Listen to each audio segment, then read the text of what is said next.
Training camp is right around the corner. It is officially training camp week. Finally, it's about time. It's been so long since we've had some real things to talk about when it comes to Colts football. So we are both over the moon about this now. And guys, to kind of help preview training camp that's happening mid to late this week, we thought that we would talk about 5 position battles that we are going to be watching. Now, there's going to be some guys that are going to be battling, a couple guys, probably about 2 guys that are going to probably be legitimately battling for these 5 positions that we're going to be talking about.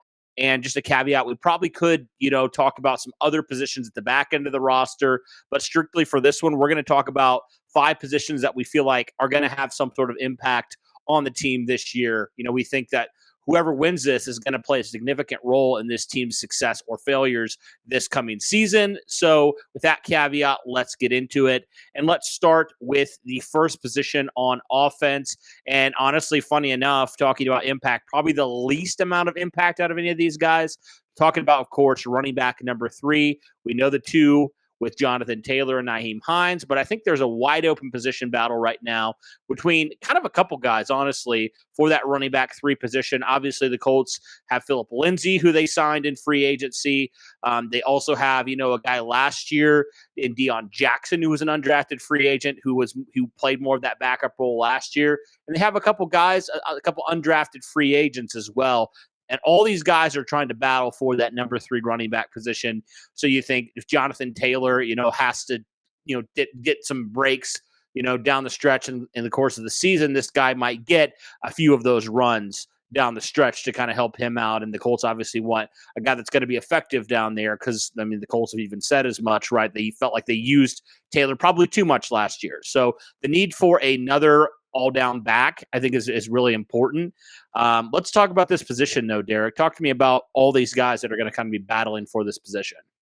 Yeah, it seems like there's just so many of them, and it's hard to really get a grasp on which one of these guys really even has an edge. There's CJ Verdell, who came out of Oregon, undrafted free agent. Devontae Price came out of Florida Atlantic, undrafted free agent. You still have Deion Jackson. You have Philip Lindsay. And you have Tyson Williams, who just came from the Ravens. He's got a chance to be able to take a spot. There's 5 guys that are all going to be battling for that number 3 running back spot, right? And unfortunately, at the end of the day, you think that 4 of these guys are just not going to end up being very happy with the decision. And, maybe 1, maybe 2 guys end up staying on the practice squad for in case something were to happen. But, it's going to be very interesting to see who actually gets the edge. Philip Lindsay, again, was a star when he first got in the league, but he's dropped off quite a bit. So, does he still have anything left in the tank? Does Deion Jackson have something in him that provides something that Jonathan Taylor would normally give? Does Tyson Williams have something extra to provide versus what we saw with the Ravens, right? Does CJ Verdell and Devontae Price's ability to get into the open field provide them some kind of ability to rise above all of them, So it really is going to be fun to watch all of these running backs and see if there is any of them that do stand out. At the end of the day, it might be probably the most intriguing spot when it comes to it, because right now just nobody really knows what it's going to look like, but it'll sure make for fun competition. Absolutely. And competition breeds excellence, right? So whoever's going to do it, you feel like they're going to be really well prepared. And we're going to say at the end of the day, this player earned it. They earned that number 3 running back position.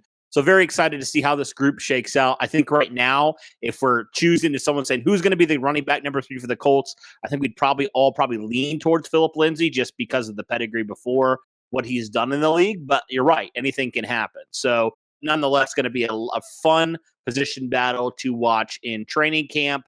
Let's move over to staying on the offense. Let's move over to the tight end position now. Talk about tight end number 2, right? We all know tight end number 1, Mo Alley-Cox. You re-signed him, for a couple years. But beyond that, there is no experience, virtually no experience at tight end number 2. And there's going to be a couple guys kind of battling for that position. You have Kylan Granson, who you drafted last year, didn't even have 15 catches last year. You drafted Jelani Woods in the 3rd round. You drafted Alec Ogletree, or Alec. I always say Alec. You drafted Drew Ogletree as well. So you have a lot of talent there, a lot of unprovenness, yes, but a lot of talent as well. But the real question is, okay, who's going to be, that tight end number 2 with Jack Doyle hanging it up? Who's going to take the reins there and really make an impact? I'm really intrigued to see. I think it's really going to be between Jelani Woods and Kylan Granson. But I would say this, don't count out Drew Ogletree either. Yeah, it'll be interesting to see how many guys they actually keep on the roster altogether. You and I mentioned the idea of them potentially getting, keeping 4 tight ends on the roster because, the Colts like to run 3 tight end sets. And if somebody were to get hurt, having a guy like Drew Ogletree, made sure I got that one right, ends up on the roster throughout the mid part of the season. So it'll be very interesting.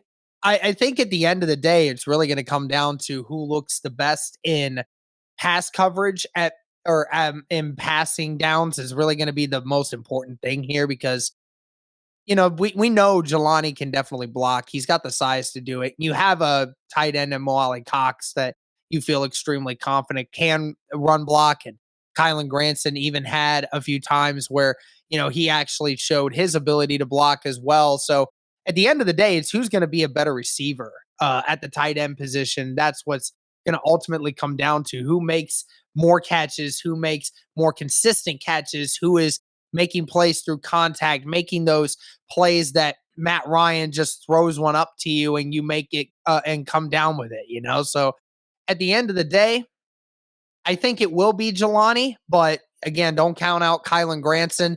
He's got a different outlook on training camp this year. Hopefully, he's a lot more motivated and a lot more ready to take over. But, you can't look away from just how big of a person Jelani Woods is and how intriguing of a skill set he has to think that guy is going to end up sitting. It just doesn't seem logical. I think honestly, yeah. The top 3 guys will be utilized. The question is just the snap count, I think. Who's going to get majority of those number 2 snaps, right, behind Moali Cox. And I think that's honestly what's going to happen. And maybe they all do get a significant amount of snaps. I mean, they have all these different versatility, right? You talked about Jelani Woods, the big guy. He's got a little of athletic ability as well.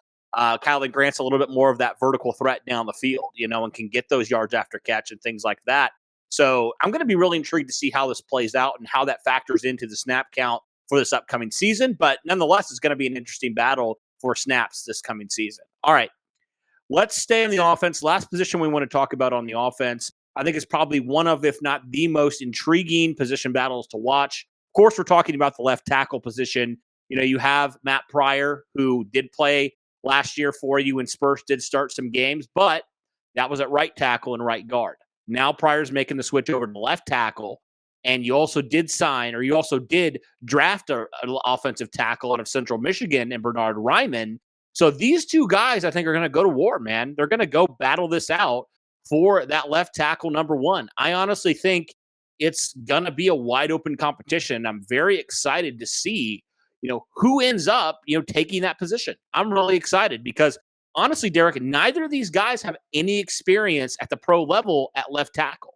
So I'm very intrigued by this. Yeah, absolutely. I mean, anyone should be intrigued by it because you love the competition, and you're right. There's no experience at that spot on this roster, really, when you look at it from a couple different angles. So it'll be very interesting to see who steps up and who makes the biggest impact. And there's really not, it's going to be pretty easy to tell who will be making the biggest impact because you got 2 guys that have never been in this position at this level.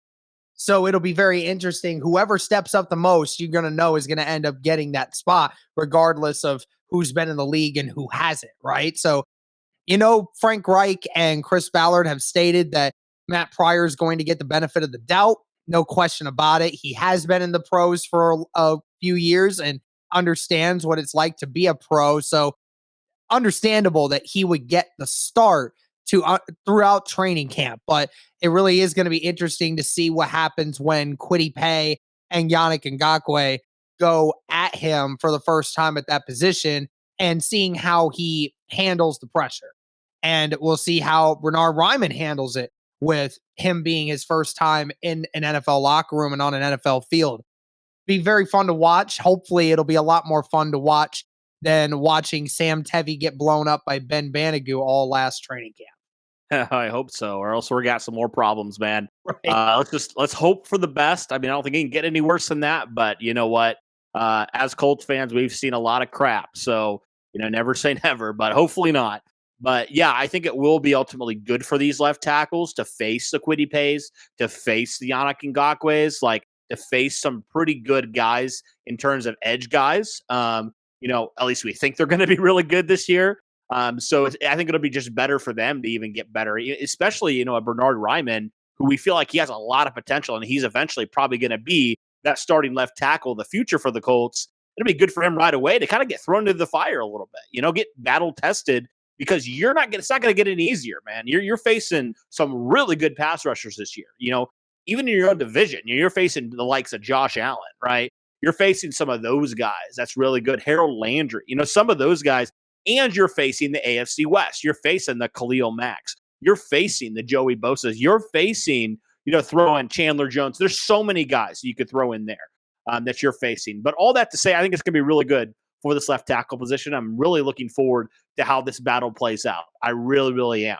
Because I don't think necessarily, even though they say Matt Pryor has a competition, or he has the kind of leg up right now, he has the benefit of the doubt. I mean, if Bernard Ryman's out there just killing it, man, I don't see any reason why he wouldn't be your starter week one. I mean, I think that's the beauty of it, is that could realistically be a possibility, I feel like. Oh, yeah, 100%. I mean, Ryman's coming in here with a complete invitation to take over. It's just going to be an ultimate factor of, does he do a better job of blocking Yannick Ngakoue and Kwity Paye off the edge than what Matt Pryor does? And the eyes are going to be on those two because, like you said, neither one of these guys have played the position at the pro level before.